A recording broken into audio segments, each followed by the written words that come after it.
श्री रामकृष्ण देव की वाणी।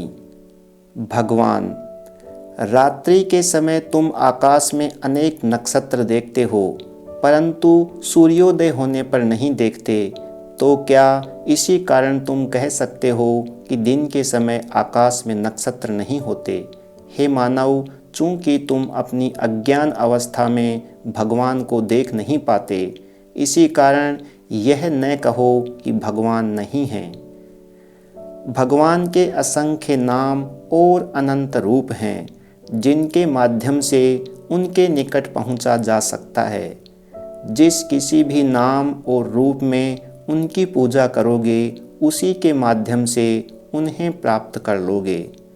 सत्य एक ही है, अंतर है नाम और रूप का। एक ही जलाशय के 3 या 4 घाट हैं, पर हिंदू पानी पीते हैं उसे जल कहते हैं, दूसरे पर मुसलमान उसी को पानी कहते हैं और अंग्रेज तीसरे पर उसी को वाटर कहते हैं। तीनों का तात्पर्य एक ही वस्तु से है, भेद केवल नाम का है।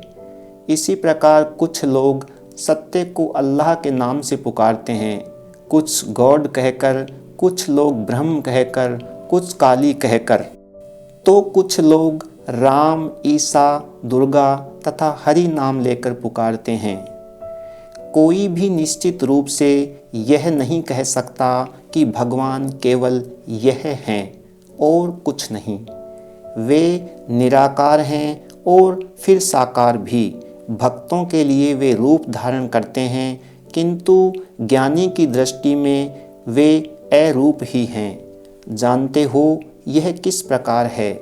सच्चिदानंद पर ब्रह्म एक अनंत समुद्र के समान है। तेज ठंडक के कारण समुद्र में वे यत्र तत्र बर्फ की चट्टान तैयार हो जाती है।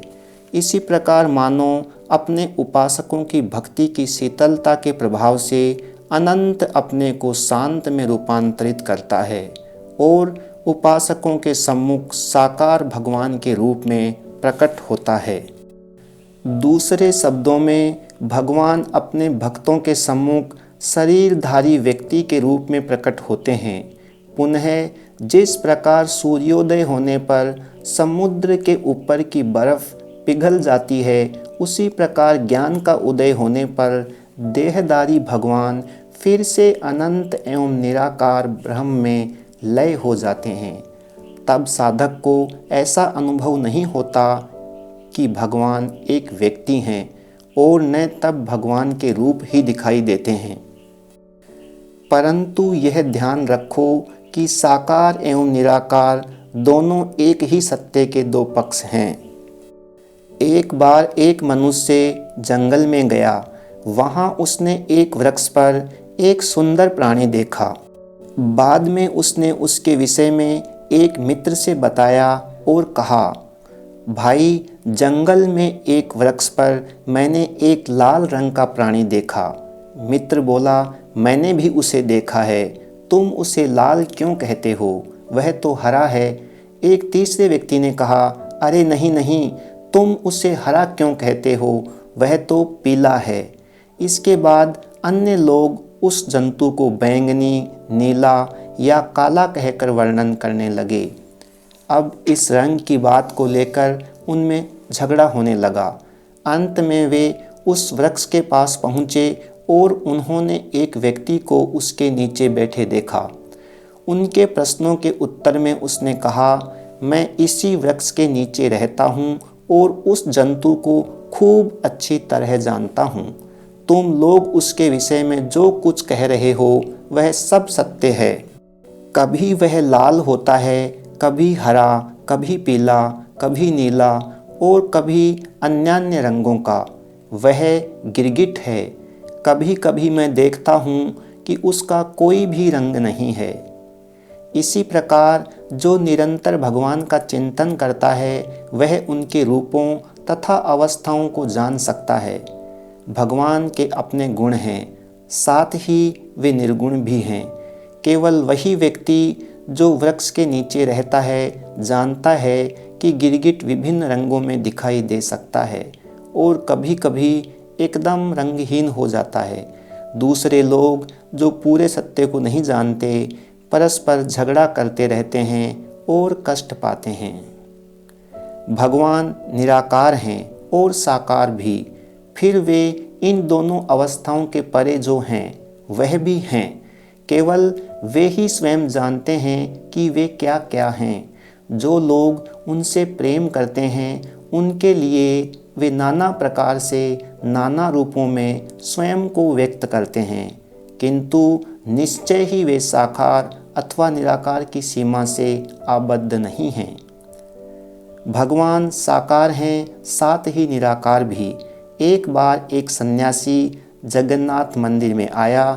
जगन्नाथ जी की मूर्ति को देखते हुए वह मन ही मन तर्क करने लगा कि भगवान साकार हैं अथवा निराकार। उसने अपनी लाठी को बाएं से दाएं घुमाया, यह देखने के लिए कि वह मूर्ति को स्पर्श करती है अथवा नहीं। लाठी ने कुछ भी स्पर्श नहीं किया। उसने समझ लिया कि उसके सामने कोई मूर्ति नहीं है और वह इस सिद्धांत पर आया कि भगवान निराकार हैं। दूसरी बार लाठी को दाएं से बाएं घुमाया। इस बार लाठी ने मूर्ति का स्पर्श किया। सन्यासी ने समझ लिया कि भगवान के रूप हैं। इस प्रकार उसने अनुभव कर लिया कि भगवान साकार भी हैं और निराकार भी। अग्नि के कोई एक आकार नहीं है, परंतु जलते अंगारों के रूप में उसके विभिन्न आकार हो जाते हैं। इस तरह निराकार अग्नि आकार युक्त दिखाई देती है। इसी प्रकार निराकार भगवान भी नाना स्थूल रूप धारण कर लेते हैं।